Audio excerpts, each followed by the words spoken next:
Bad dude's banning someone now.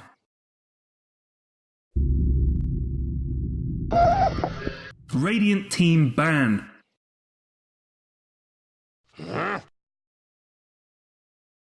Dire team ban.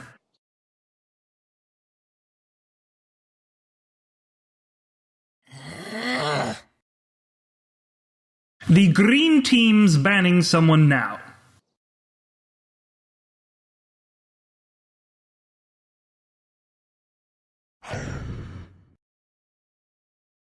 Dire team pick.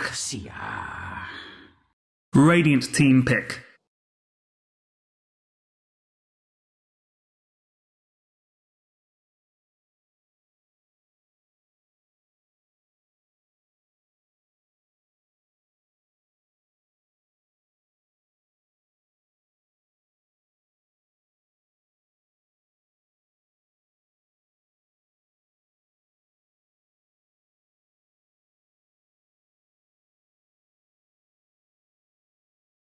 Five seconds remaining. Reserve time.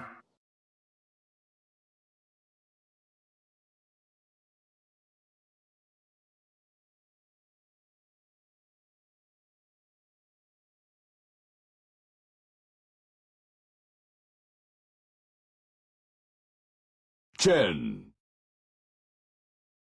Radiant team pick.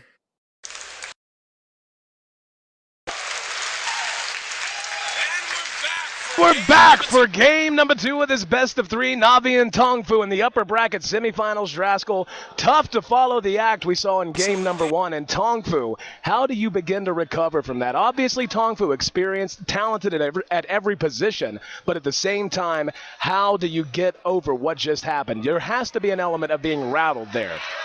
Yeah, definitely. There's kind of a feeling for Tongfu, though, that they picked a lineup that works for them. You know, I mean, there was nothing wrong with their lineup. Their game plan was solid. They just got picked apart by a Dendy Pudge. And you know what? That happens to the best of us. And that's why, as Melk was saying, IG decided to ban it every single game. But we're actually going to see Tongfu not take it out. So Na'Vi, they have the opportunity to pick it up once again if they deem it necessary. But let's be honest. Tongfu's lineup last game was pretty darn safe. They have great counter initiation, like Merlini was saying.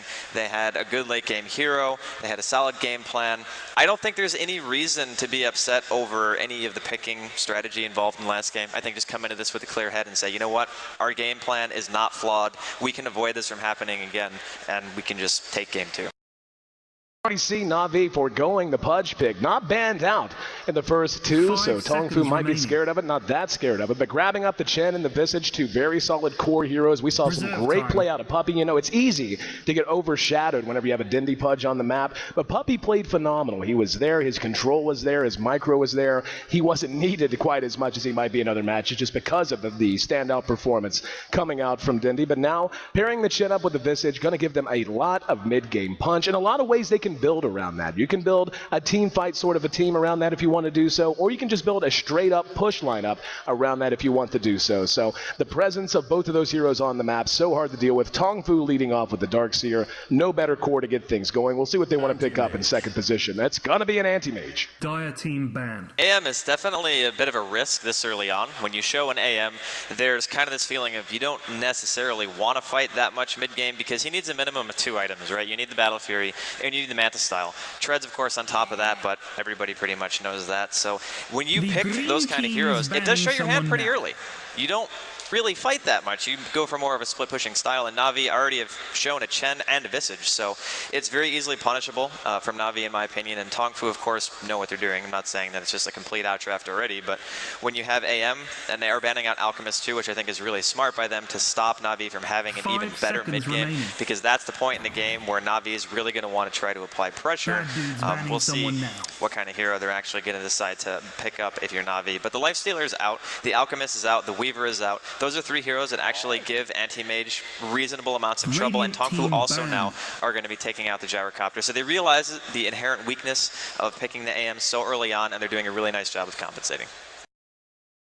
Totally agree. Getting rid of those heroes, one that's still available that will be up there for Na'Vi if they want to go with it, that would fit very well into this is, of course, the K. You can run that hero mid, and still be able to grab a hero for a Vos moving forward. Tongfu, grabbing the Anti-Mage out this early, like you said, you tip your hand. You know exactly what they're going to be up to. Yes, the lanes are still yet to take shape, but there's going to be a window of opportunity that Na'Vi can look to capitalize on with the Chen and the Visage pick. Maybe you pick up a DK just to give you that extra push power if he has a decent start in mid. He's going to be able to contribute in a variety of ways. Then you can put Havos maybe even on a Spectre, a hero we've seen him excel at. That kind of a hero, and begin to run that kind of a lineup, run a 4-push, and then whenever a team fight breaks out, he can haunt in, and it's not a problem. So Na'Vi, like you said, very flexible in where they are. They actually take out the Enchantress here, so not wanting to see her on the board to counter the Chen.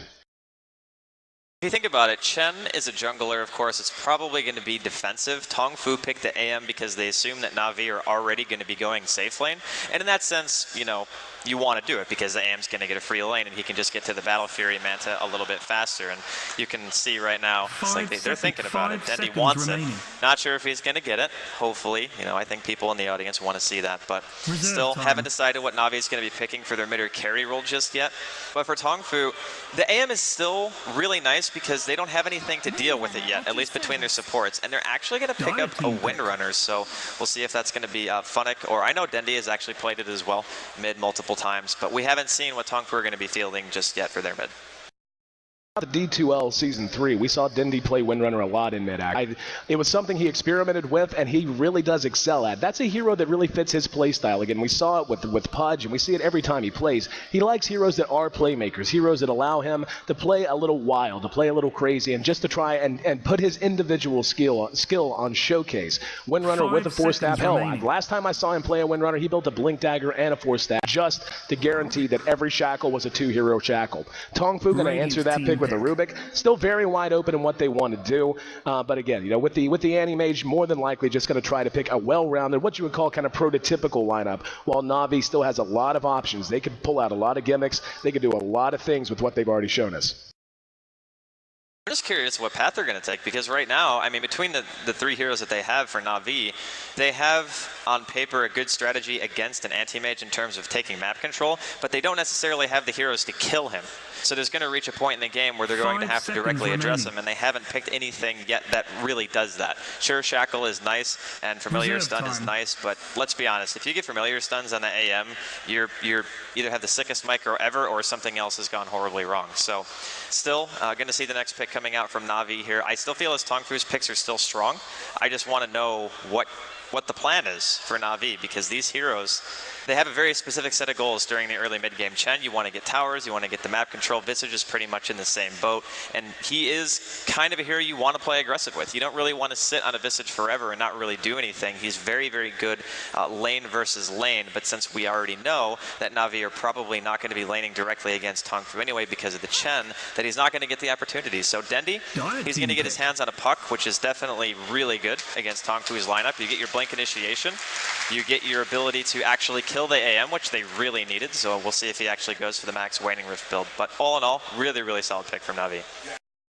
Really like that. Gives them the range, the initiation they very much needed to have to really fit into a Chen-centric lineup. Being able to get all of your guns forward is one thing. Being able to march down the lane and start whittling away at a tower is one thing. But in the end, you want the enemy to not just be able to sit back, get in position, then march back out at you. You want to make it difficult for them, if not terrifying for them, to show their face behind their own tower. Puck, just his presence can do that, just because of how powerful Coil is, how powerful Waning Rift is, and of course that reach once he does get the Blink Dagger. And Windrunner and Puck, I suspect, are going to be very, very active together on this map. That's a great duo to try and track down an Anti-Mage. Lead off with the Silence, then you have the Shackle, so on and so forth. Puck actually can pursue an Anti-Mage pretty effectively early on and even into the mid-game. Windrunner, of course, with her innate mobility that comes with Windrun, and if she does end up building, say, a 4-staff, they're going to be able to be a genuine threat to an Anti-Mage, which most of the time feels pretty much invincible. So Na'Vi so far has shown us a core 4 that is going to be able to accomplish a set number of goals. Tongfu has to respond here, and really at this point, I feel like they just need some more punch. They've got a lot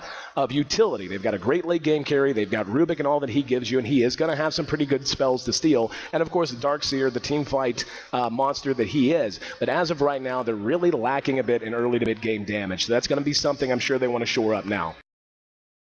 I think you're pretty much right on track with that. The one thing that kind of concerns me for Na'Vi is it's an anti-mage versus 4 intelligence heroes, right? So there's going to come a point where the puck is not really going to be that effective. The Windrunner is going to have to go at least somewhat a semi-carry build. I would actually like to see something like a CK from Na'Vi, because CK is incredibly strong against AM during the mid-game. It gives them another stun, and it gives them a capability to actually take these fights. And after seeing the DK from Tongfu, I still think it would work well for them, because it gives you a hero who can actually sit on the front line, whereas right now Na'Vi have nothing of that sort. They don't have anybody who does a good job at soaking damage. I mean, honestly, Visage is probably the best one for them, and he's going to be in a support role, so it's not really that useful. But we're going to see what their choice is. I love the DK from Tongfu, by the way, because obviously they needed the mid in the first place, and like Bruno was saying actually when they were doing the post game was Dragon Knight versus Puck, the DK doesn't really get stomped there. You know, he does well. He still manages to hit 6. It gives him more lockdown, the capability of pushing out lanes and such, which they actually have in pretty large force now. I mean, between Darkseer, Rubik, and DK, you can counter push really, really quickly. And we're talking once that AM gets a Battle Fury, Tongfu's ability to push out the lanes and get control of the map that way is actually going to be quite good. Like you, very much love the DK pick. It gives him even more late game viability, and of course the way he's going to be able to work with a Darkseer after the vacuum wall. Once he hits level 11, has his level 2 ulti, they'll have the splash damage on the dot at least for a little while. Breathe Fire, of course, very potent in magic damage early on. Gives them some much needed survivability. And are you kidding me? We're going to see a big bad bear named Ursa make an appearance, and yeah, I think this has been a fun series. Dindy Pudge game 1, and now host Ursa game 2. Well, the Ursa is great for a lot of reasons. For the same reason I thought that CK would be nice is the same reason Ursa's nice, is because he explodes heroes. That's pretty much what he's built for. So instead of having a CK stun into Phantasm, you're going to have Overpower and Enrage and just tear somebody apart immediately. And the nice thing about Ursa is that he doesn't necessarily care that much about armor. His damage output is still going to be tremendous, even on heroes like Dragon Knight, like the Anti-Mage. The one thing that's really important to note about picking the Ursa, though, is that Tongfu have a lot of control. Especially with the addition of Leshrac. They have Rubik's stun, they have the DK stun, Leshrac has his Split Earth, they can surge people away, the AM has a blink. The coordination from Na'Vi is going to have to be there if they want to be able to lock him down and take these team fights, but if they can do so, the AM just disintegrates to the damage of an Ursa. I mean, no hero can really stand toe-to-toe with him. Both teams going to be rolling out. Looks like Na'Vi going to hook up as 5 and run towards the northernmost rune spot, Tongfu. Setting up a bit already. Let's see, yeah, looks like they're just going to poke their nose around a little.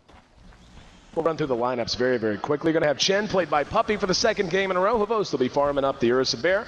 Going to have Dindy playing on Puck, no surprise there. We're going to have Kuro playing on the Visage, and he's actually just about as good a Visage as he is Rubik, by the way. And of course, Windrunner going to be handled by Funnick. On the other side of the river, we got Hao farming up the Anti-Mage. Darkseer, the Great Crusader, going to be played by King J. Rubik going to be handled by San Xing. Dragon Knight played by Mu. And Leshrac going to be handled by Banana.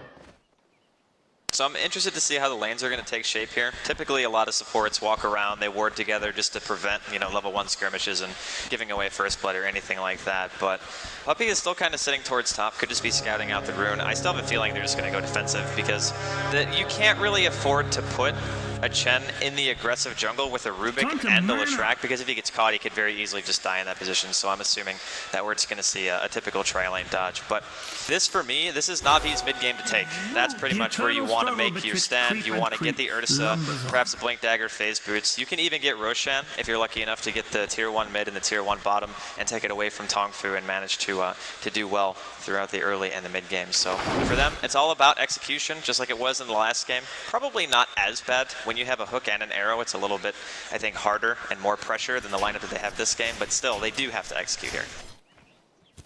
And Funnick going to be going to work back on the Ancients. Use Quelling Blade to clear out the trees, like you said. Will be a straight-up dodge, so most of the action will be taking place here in mid. So let's break down this matchup a bit. Now, something that Moo's got to be very, very conscious of. As soon as Dindy hits 6, he's going to have supports rotating the mid to try and gank him off of a coil. There's just no ifs, ands, or buts about it. So right now, as you said, and as Bruno had talked about, you know, as good as Puck is and as good as Dindy is on Puck, this is not a lane that Moo should flat out lose. He will be taking some damage, will be having a bottle crow and so on and so forth. But he's going to get the start he wants, which makes it all the more important for Na'Vi to begin prioritizing that lane when they can. Now, the movement of Puppy is going to be a major sticking point early on. How early is he going to try to make a run at mid? Is he going to try to make a run elsewhere? Is he going to just sit and try to rush up a quick mech so they can get things going with the Ursa after some good free farm down here from at bottom for Havos? They have many options, but again, Moo on the DK, you don't want a DK getting too good of a start. Don't want him getting a quick BKB or a Shadow Blade. I think going for the quick tier 1 bottom is okay if you're Na'Vi, because like you were saying, when Dendi hits level 6, they can kill Moo very easily. You know, you just drop the coil, you have a smoke up behind, your Chen's there, your Visage is there. It's more or less a free kill because of how much burst damage you have between those 3 individual heroes. So we'll see if that's going to be their choice. I think likewise, just holding the tower for a while and getting Havost up that quick blink, or Vlad's whatever choice he decides to make, is equally as good, just to make sure that you can stay in range to do the damage that you need to do during the early game skirmishes. But more movement out of Tongfu, kind of just babysitting this double damage here, and they're looking for Funnick. They know that he's doing the Ancients again, and this is something that they pretty much always do when they give him heroes like this. But nope, looks like Banana and Sansheng aren't actually going to walk that way. Or maybe they won't. DD found. Sansheng going to be spotted by Funnick. They did have a ward down, so Funnick knew they were coming, gave him a little buy your leave as they rounded the corner. In mid here, Dendi and Moo continuing to go toe-to-toe. They're just about breaking even, 10 and 9 CS respectively. In the meantime, though, bottom lane, Na'Vi ready to start bringing down some buildings, and that's going to be responded to by Tongfu at top. Doesn't look like there's going to be either team, at least for the moment, looking to respond to this. The Wildkin. Pied Piper leading the fellow creeps away, so that's going to be a guaranteed free tower. Funnick is rotating over, throws out a power shot just to try and make them think twice. The tower's at about half health.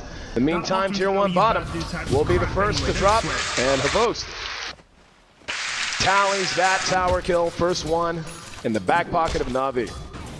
The other thing that's nice about taking this tower is, unlike the top tier 1 for Na'Vi, that tower is, I mean, let's be honest, it's the least valuable tower in the game to take. So at least taking the bottom tier 1 for them means that Roshan is a little bit easier to get at some point. And that's always something that you're going to have to think about when you're against an Ursa, is how fast and how effectively he can actually kill that if you even lose one early game team fight. And the other thing that we were mentioning too before is that Dendi's almost 5.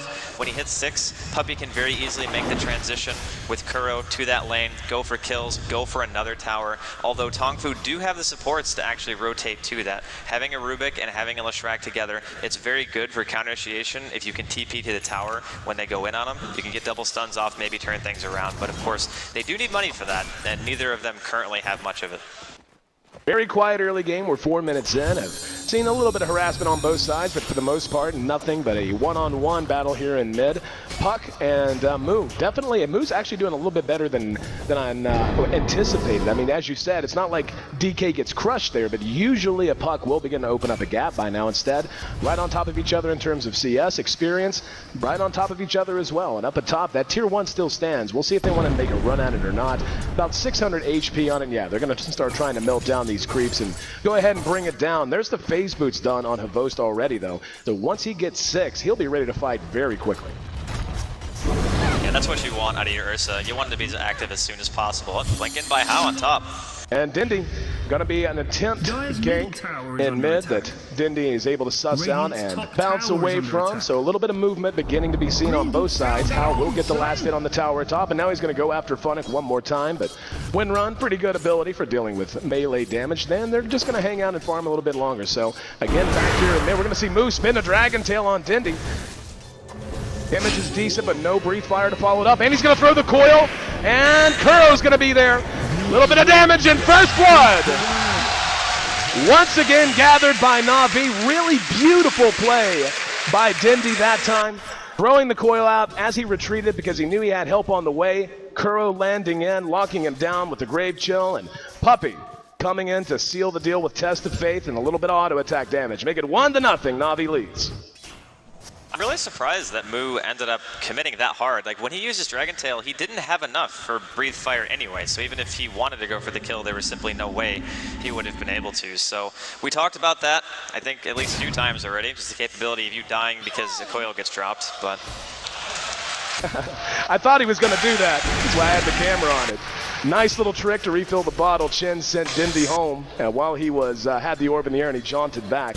Over in top lane, Tongfu continuing to play ultra aggressive. Funnick almost cornered around that time, and Hao got juked out, staring at the woods, not too happy about it, at least for the moment. So anticipating perhaps some movement back, just waiting on Blink to come off cooldown, and will be able to make it back to safety. Havos now finds himself an invis. This could get ugly very quickly for Moo if he's not very careful. Havos making his way up and waiting on Moo. Actually got singed a little bit as Moo came forward to try and CS with breathe fire. But yeah, Moo is suspicious. He sniffs a rat, or a bear more appropriately.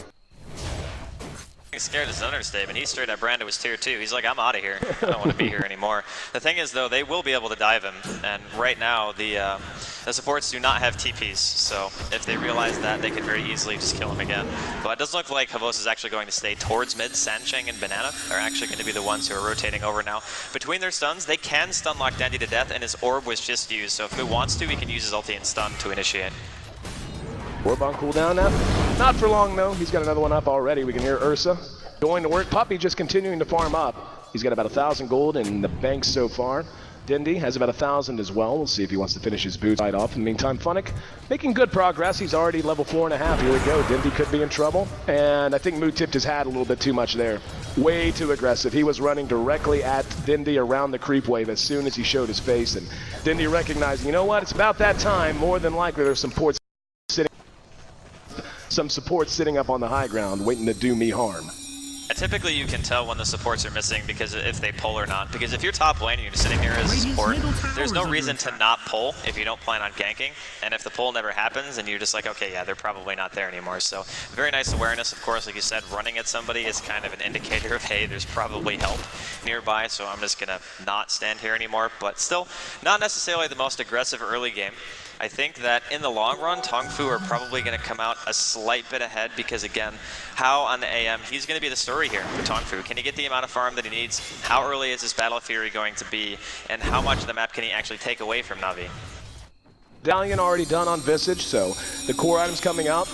And Moo going to be able to make it back to safety. Does get singed a little bit by it. Boil was spent, but no real follow-up. And it, yeah, just as kind of a FU measure. But Banana and Havos. Oh, Havos gonna catch him. Just flat out ate him. What happened there? Banana, I think he just got deer in the headlights, man. He seriously just got run upon and just blown up and did nothing about it. So make it 2-0. Now just look at this push. Coming out from the familiars, Dendi, and of course a couple of illusions. So Chen is beginning to move around a little bit, and Funnick looks like he's about ready to join the game as well. Here we go, TP gonna come in. And Tongfu in a defensive position. King J still in the jungle, just to the north. Hao is finding plenty of farm, by the way. We haven't really talked a lot about CS. 66, and we're at 9 minutes in, so his farm is actually kind of bonkers. His Battle Fury is probably going to be around 11 minutes, maybe even before that, if he keeps on the pace that he is right now. He has enough to buy, finish up the Perseverance if he wants to, or buy the other piece. But still, yeah, he's just going to go ahead and buy the Broadsword instead. But once he has that, actually, it's going to be like 10 minutes. He's only 500 away. So that is a very, very fast Battle Fury. And like I was saying, this is a stage in the game where you have to really start prioritizing kills, and they're going to go on Moo. Mid, Moo caught out, throws out the Dragon Tail. Sancheng there to help out. Dendi's getting very low. There's the coil, going to catch two. And Dendi barely able to make it away. Has to be careful there. There were some creeps on him. They got him pretty low as well. Split Earth going to be off the mark. Power shot does connect, but very little damage done. Funnick just level 5. Shackle does connect. No follow-up though, as Na'Vi just retreats back across the river. Very short stun on that Shackle, just level 1. Funnick's actually 5 though, which isn't too bad, considering what he actually had to do. The off-lane slash ancienting Windrunner, maybe not the most effective early game, but yeah, in comparison, King J is level almost 9, and he's going to have a mech soon. So Tongfu definitely pulling pretty far ahead in that regard, and I'm kind of actually starting to worry for Na'Vi, because the Ursa to me hasn't really done anything just yet. He got 1 kill on a support, but that's about it. Now that the Blink's done on Dendi, this is the point where, like I was saying, they want to try to go for kills, they want to try to go for some map control, because you can't let AM have his tier 1s the whole game. You want to pressure him. Mid tier 1, gonna take some more damage. Mech's now done on King J, so Darkseer getting a very important item for his team. We can see Puppy has really made next to no progress. He will be sending Dendi home. Let's see if he's gonna do the jaunt again. Behold! And there he is. Welcome back. 2-0. Only 2 kills tallied, both belonging to Na'Vi, and in an 11-minute game. Meantime, Funnick getting some much-needed free farm and experience in that top lane. Who's there with most of his team behind him? King Jang, appears the most, roaring it out, and we'll swipe down the tower. Bad news, Rotro, That's going to be another tower going the way of Na'Vi. But you're right, I agree with you completely. This is exactly the time when this Ursa needs to get active. He's built for activity very early on with phase boots and the Vlad's up already. He's got a bonus 1,000 gold sitting in his bank as well. We take a look at the gold graph, we can see on the back of that about a 2,000 gold lead or 1,500 gold lead. A little less experience, actually quite a bit less experience. They're going to go ahead and smoke up though, and begin making their way through the jungle. Looking for a target. Unfortunately for them, Hal the only target not near a tower, and Tongfu's actually going to smoke up, so we're going to have a double smoke, and they very well may collide. They're moving now into occupying the territory Na'Vi was just in, and Na'Vi continuing to go headhunting. Vonix there as well. They know they're facing the wrong direction. They turn around, will find everything they want and more. Tongfu will be running up on Na'Vi. Should be spotting someone out. Puppy, the most likely. Yep, there it is. Pings come out. And there's the net just to slow him down. Na'Vi going to reset. Make sure they get their lineup facing the right direction. Dindy's making his way up under cover of an invis. Oh, Tongfu very grouped up here. This could be bad. Oh, if they give him this opening. Behind him, but looks like Dindy taking his time, waiting for an opportunity. Moves the one up front. King J right behind him. He is going to go ahead, use the Elder Dragon form. Na'Vi so far not willing. Now we're going to have an engagement as Moo has surged in. He's looking for a target for a Dragon Tail. Instead, just going to find Shin Creeps. There's the Visage Familiar stun, and spins it on the Satyr. Na'Vi, Burning Tail. Dindy still has a little time on this invis. There's a power shot to scout it out. Moo trying to TP away. Oh, Coil. Just a little late. Hal right around the corner. Didn't get a Waning Rift off. He got him. He's silenced out, but no help coming from the rest of his team and able to blink across the chasm. So a lot of tension there, but no big fight. Yeah, and they're fighting over Roshan right now between Moo and Havos inside of the pit, and they know he's doing it, so here they come. And Havos going back and forth. Sansheng going to show up. There's beautiful initiation coming out of him. They clean him up. Sansheng in trouble now. Mech's going to be used. Havos looking for another target. Splitter is off the mark. Mana Void. And one auto attack enough to bring him down. And Tongfu forced back out. Puppy's there. And the power shot from Funnick. Shot it Kobe style from downtown. And notches another kill. Tongfu finally finds their way onto the board, but it cost them a couple, and it's going to end up costing him the Roshan. Honestly, I'm a bit surprised. Most runs into the pit.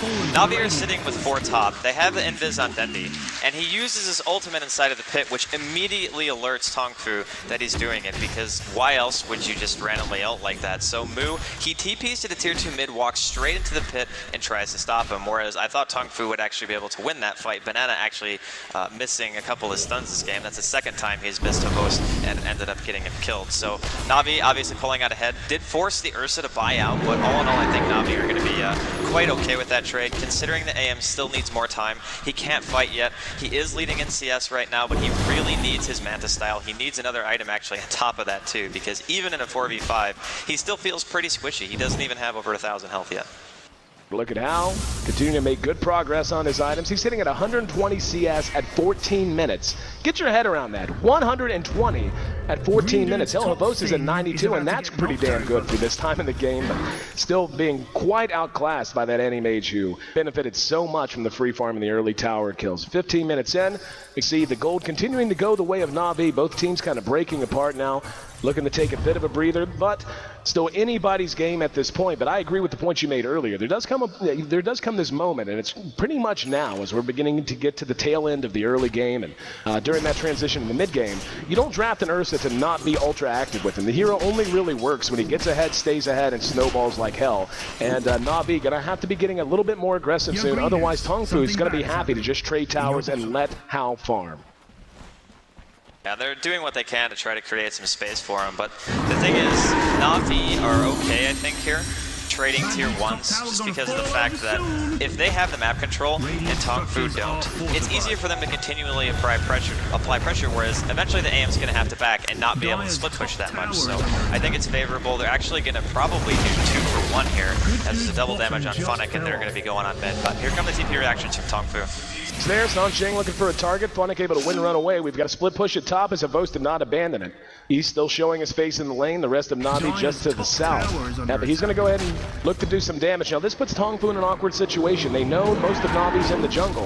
If they come into this big open area behind this tier 2 top tower is so easy to get caught out in, especially by a hero like a Puck. It's so hard to spread out effectively. And yeah, they're not even going to try to contest this. And again, this is just by virtue of the lineup. So much range and so much kill potential on Na'Vi's lineup right now. They just give it away.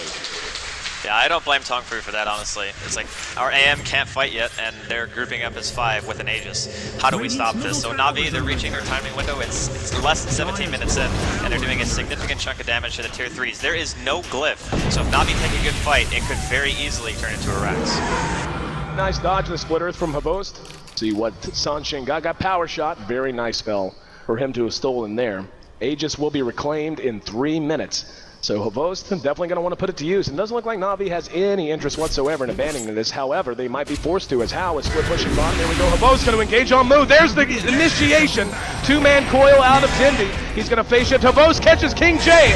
Walls there. Hand of God used. Banana will be able to make it away after a very nice telekinesis. However, Havost now being melted down. We'll have the Aegis pop. Just heard a mana void. Hao and Mu shackled together. They just don't have the damage follow-up. Havost looking for a target, being kited effectively. King J's there, and Dindy comes back in, silences them out, will jaunt away. Havost just could not find the damage he really wanted. He's going to be sent home, and the rest of Na'Vi able to withdraw. They ended up trading 1-for-1, support for support. There's going to be a Dragon Tail on Puppy, so he'll be blown up. And the reinitiation out of Dindy doesn't have coil. Doing what damage he can, jaunts away, Moose staying right on top of him. We're actually going to see the Windrunner tracked down by Hao. And now Dindy trying to get away, nice Dragon Tail, and Dindy's going to die. That's a double kill for Mu. And that was an unmitigated disaster for Na'Vi. By the time all's said and done, Tongfu has made up an immense amount of ground. Taking a look at the goal graph, it'll continue to drop. Yeah, the experience back into their favor now. And Na'Vi perhaps overextending and overstaying their welcome a little bit. More than a perhaps. That was definitely an overextension, no doubt about it. Havost goes in there man mode before his BKB was even done. As we can see, he just finishes it right now. If he had one for that fight, probably would have been a different story, able to actually stick on a target, especially when Hao offensively blinks. That's the time where Ursa shines, because you know you can just walk in and deal the damage that you're meant to. But it didn't really happen that way. They controlled the Ursa very well during that fight. He got stunned multiple times and pretty much couldn't do anything. But I don't think that Na'Vi are going to be deterred too much, and more or less they can't be, because if they give the map back to Tongfu, then the AM's just going to start doing what he does, and Na'Vi really aren't that well equipped to deal with split push. Dindy whips on the coil. Banana just outside of range, looks like the tier 2 mid, likely to be the next target. But with Dindy using that coil, it makes it so hard for them to take these fights. You know, again, just the threat of the coil is often just as good in terms of getting yourself into position as actually using the coil. I mean, obviously you want to connect with it, but it forces the enemy team to feel a little less confident about engaging en masse and getting into one of these big clustered kind of team fights. It makes them consider one extra thing they have to worry about. Na'Vi, not going to have it at their disposal for a while. Hao has done a phenomenal job of just always being in the right place. He's almost to his Manta style now, and Na'Vi just going to zone them out. And again, the range of heroes like Puck and Windrunner just makes it so hard. Nice shackle on Sansheng off of a creep, and Dindy engages in. Splitter fails him out. BKB activated by Havost. King J going to be blown up. And Tongfu trying to hold their ground. And Funnick actually hanging around way too long, eating a lot of damage. There was a soul assumption stolen by the Rubik, does a little bit of damage on his way out, but in the end they take a kill. However, Hao manages to clear out that top lane as well, and his farm is just staggering. 175 CS, 175 CS right now for him, and we're at 20 minutes, Rascal. 20 minutes! Yeah, he's got his Manta done now, if he wants to buy it, which is starting to get to that point where Na'Vi are going to have to just keep going. You can't stop if you're Na'Vi, because the DK and the AM and the late game, they're going to overpower the Ursa pretty easily. I mean, Ursa's going to get kited very hard, especially once a DK hits 16, even through BKB, because of course that Scotty effect that he just innately gets. And Moo also is going to have his BKB completely done. So if he gets that, I actually don't know how much longer Na'Vi's lineup is going to remain that relevant against Tongfu. 7-5, 12 kills split. And yeah, Hal at this point is really just out of control. His Manta's done, as you had said, and now more or less Na'Vi's under the gun. They have to make something happen. The towers are good, but yep, there you go. They have to smoke. They have to try and assert their dominance over this jungle, and they're honestly going to have to start thinking about tier 3 soon. They do not want to allow those racks to stay standing, otherwise Hal is just going to be able to outmaneuver him. They have great range whenever they're facing all guns forward, but whenever they're trying to catch up with him, Windrunner and the Puck can make a good gank sort of a combination. But Havost, there we go.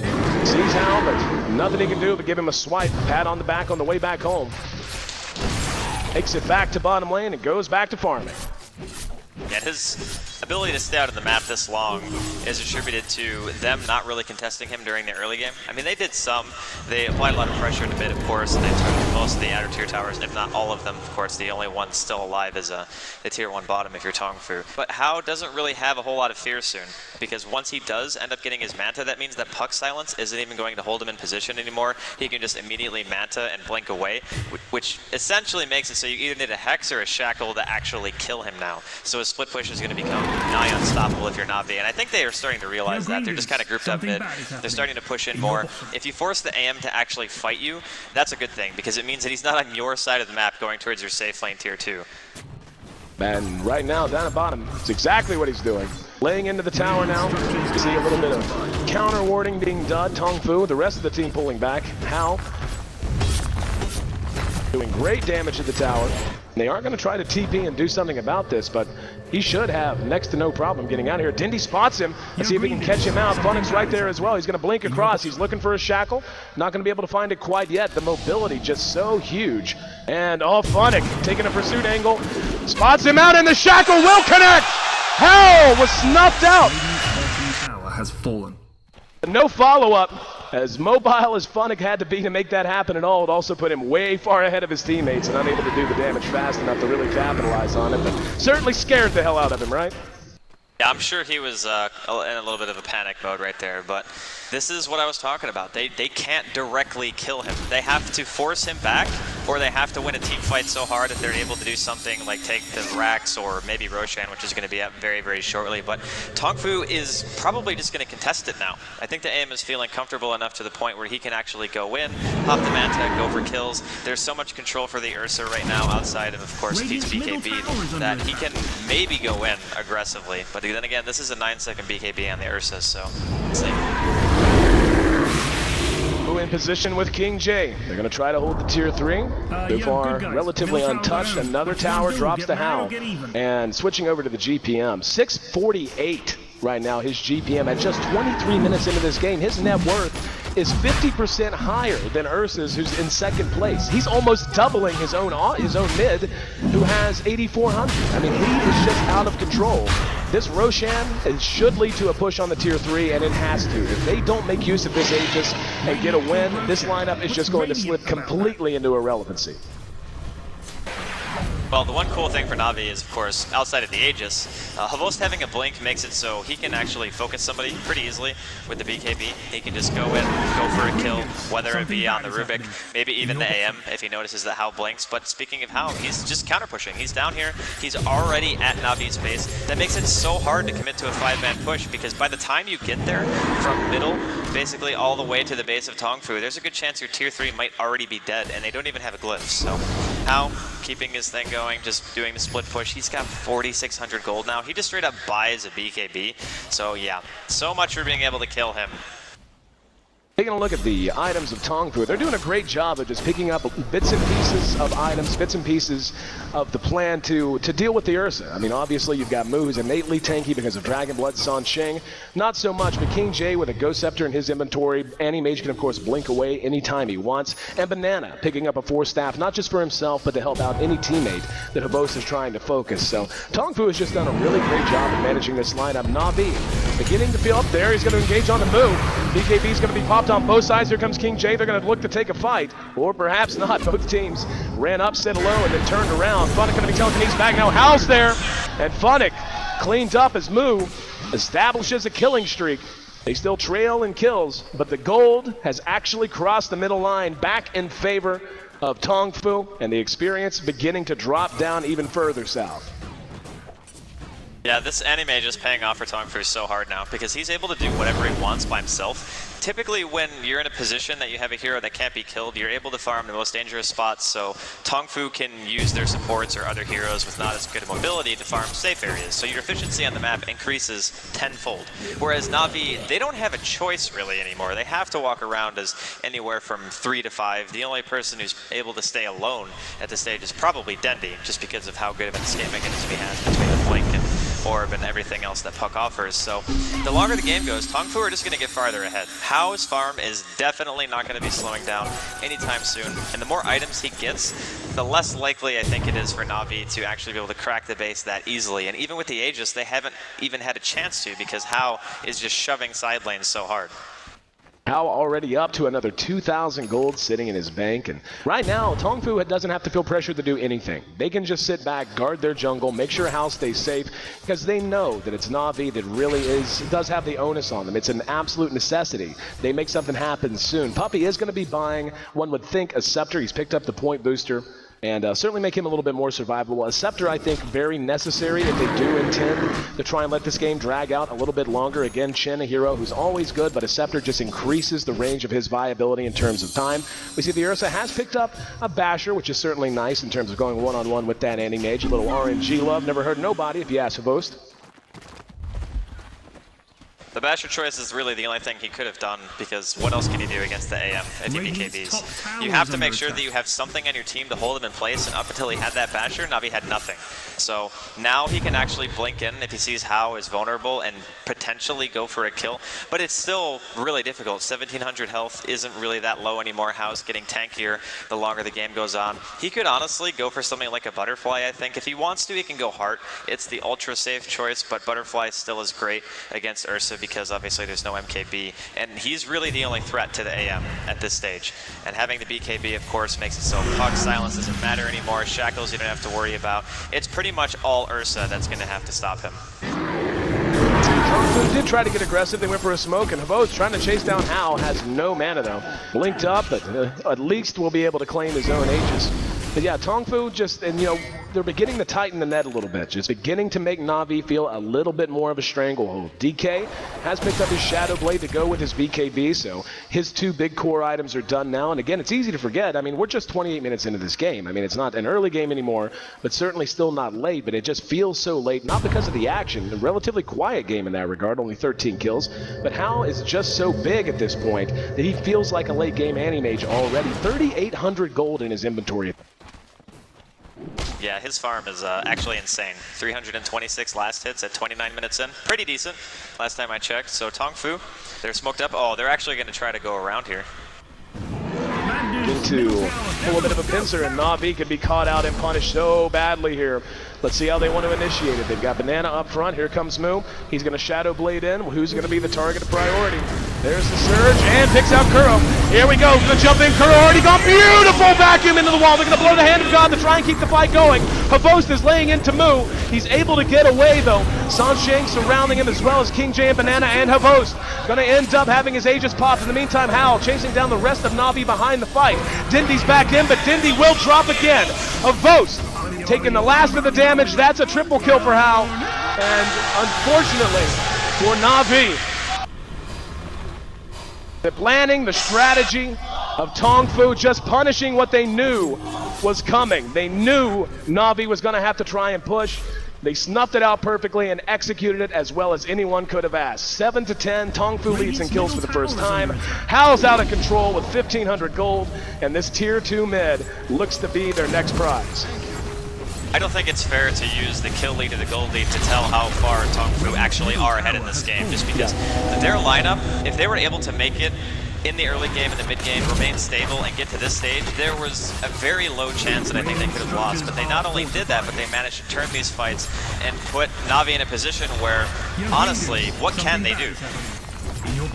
Tier 3, gonna end up dropping. Hal just does not care. Has not even built like a heart or anything, but feels like he has. That's a long-range shackle, boomerangs, and catches Hal. However, no engagement out from they do manage to keep their racks up. Tongfu not wanting to get too far ahead of themselves. Roshan will be back up in just about 4 minutes, so one would imagine that'll be their next goal. Take a Roche, push a racks, and force a game 3. So, talking about Na'Vi, what can they do to get back into this? Really, they're in that uncomfortable situation where just going head-to-head with an Ursa, as good as the hero is, you know, again, it's that Best Buy date. Puppy, still playing a great game, but he's beginning to fall off a little bit.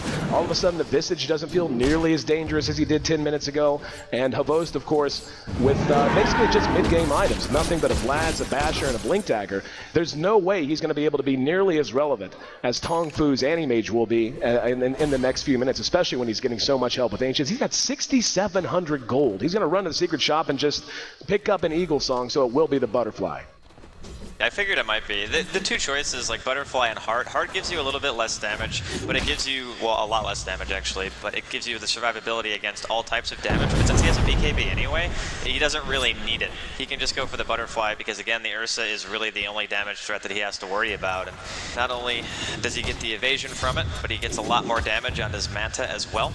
And his damage output is just going to go through the roof now. And after that, he might just go for the Basher, might just build a full Abyssal. I don't actually think he needs a Heart in this situation, because he already feels pretty much unkillable without even having the Butterfly finish him. And we saw the last engagement. They couldn't do anything to him, and Havost just spent most of the time trying to run and attack one person. And Ursa falls off in the sense that if you don't have a very big lead, you're not going to instantly kill anyone. You're going to get your full overpower off the hero, or probably be about half health, and then your usefulness has pretty much been decided at that stage.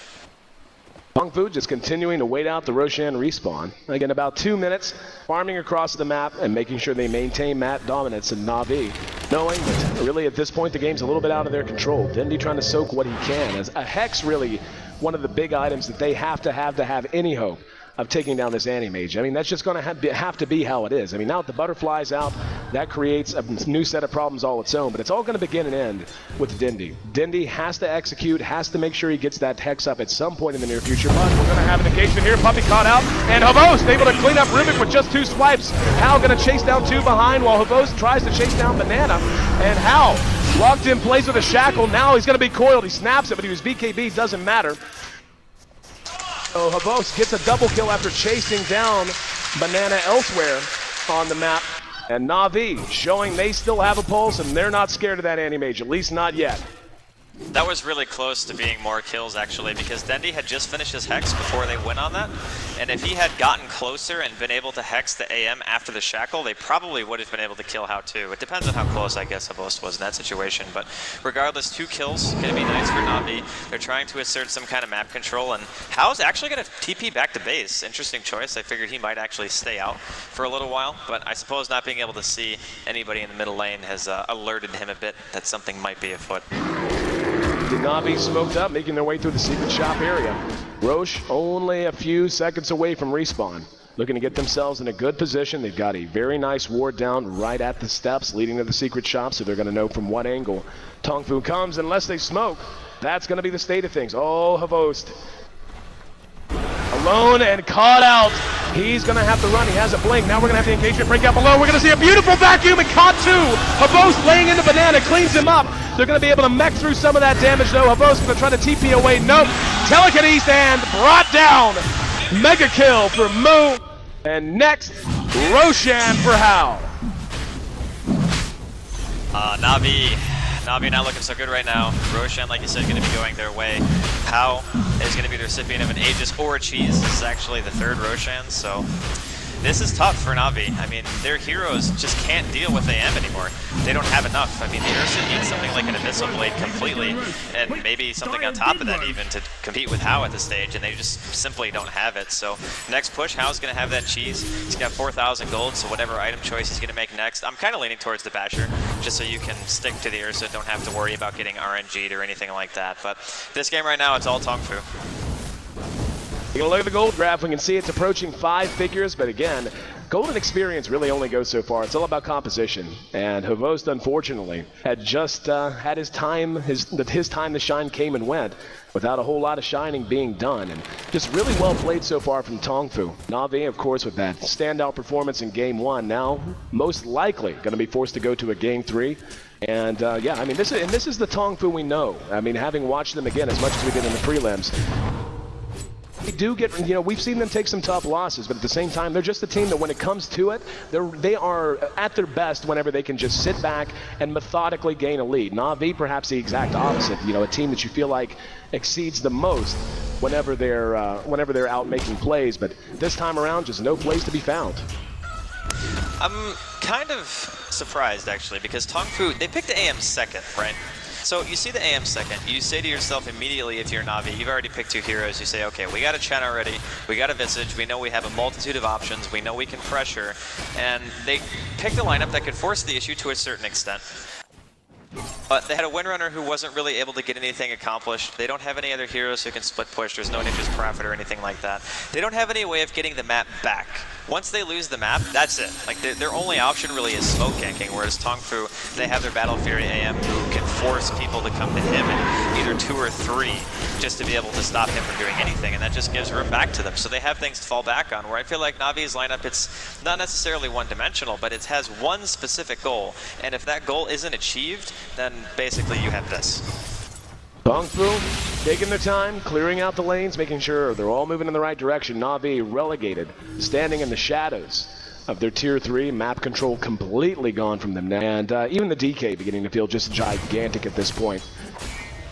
He's right behind the Ursa in terms of net worth, but in terms of what he's able to do with the gold he has, he's going to have his heart done very soon. He may well have the recipe on his way. Yeah, he does. Heart already done on him. He's going to be nigh impossible to bring down between the armor and everything else. Has a Shadow Blade as well, and he's actually going to be dropped off, and looks like the courier, Mr. Wizard, be taking that elsewhere.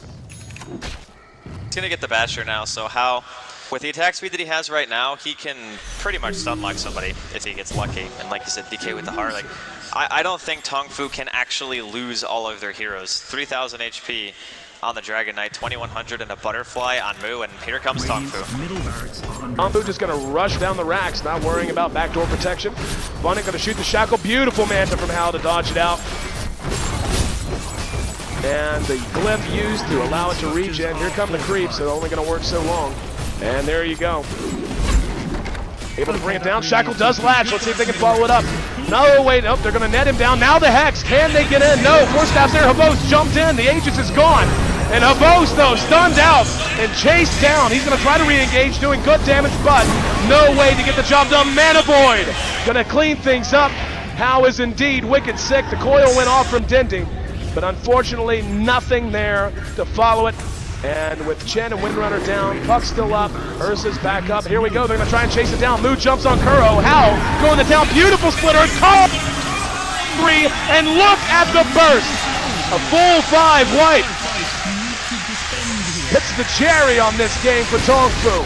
GG's called, and we're going to a Game 3 semifinals of the upper bracket at the International 2013. Na'Vi falls to Tongfu, battling back, giving us another full series on the day. Such a well-played game, Draskell, very methodical, and they didn't give Na'Vi any openings to speak of. Na'Vi, you know, again, they made plays when they could. They were in the lead for a while, but as it came down the stretch, just too much farm on Hao and no way for Na'Vi to mitigate it. So, looking ahead to Game 3, man, can't wait to get things going. But until we do, how about we throw back to James and the crew at the desk?